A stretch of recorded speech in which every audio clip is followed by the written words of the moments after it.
Once there was a boy named Sam who loved to travel. He had a list of incredible places he dreamed of seeing. He had just circled off the Sydney Opera House in Australia with a sunny yellow marker.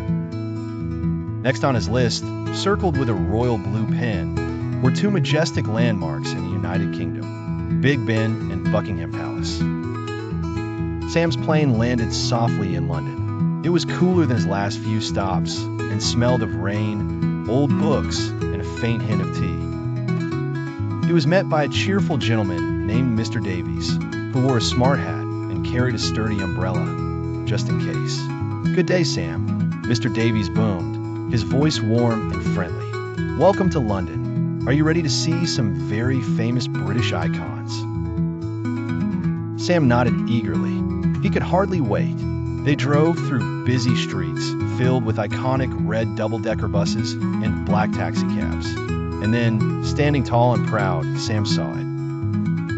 It was a magnificent clock tower, grand and imposing, with four huge clock faces.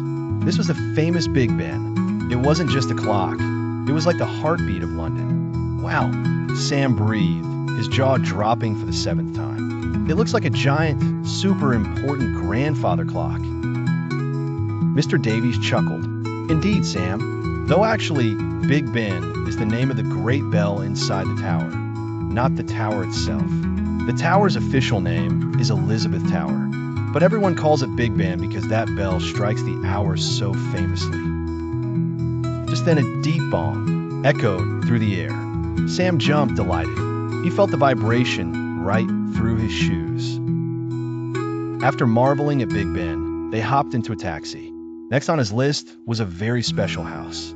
They turned a corner, and suddenly there was a huge, grand building with tall, elegant gates. This was Buckingham Palace. It was a majestic royal residence. "This is where the king lives," Sam whispered, wide-eyed. He imagined crowns and fancy robes inside. Mr. Davies nodded. "That's right, Sam. This is the official residence of the British monarch. And if you're lucky, you might even see the King's Guard."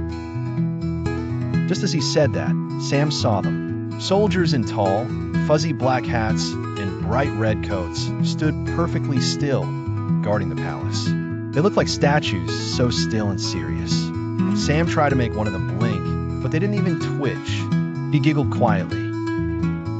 He stood by the railings, looking at the beautiful gardens behind the palace, imagining tea parties and royal parades.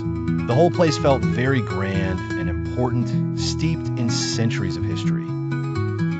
As the afternoon clouds drifted by, casting soft shadows over the palace, Sam felt a quiet excitement about being in such a historic place.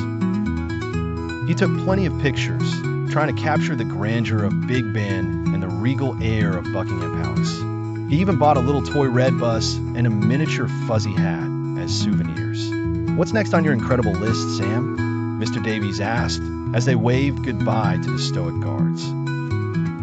Sam pulled out his map, a wide, thoughtful grin on his face.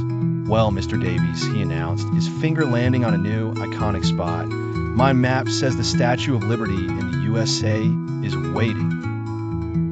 His heart thrummed with the thrill of moving on. London had been a dignified and very British adventure, and Sam knew this was just another amazing step in his grand journey around the world.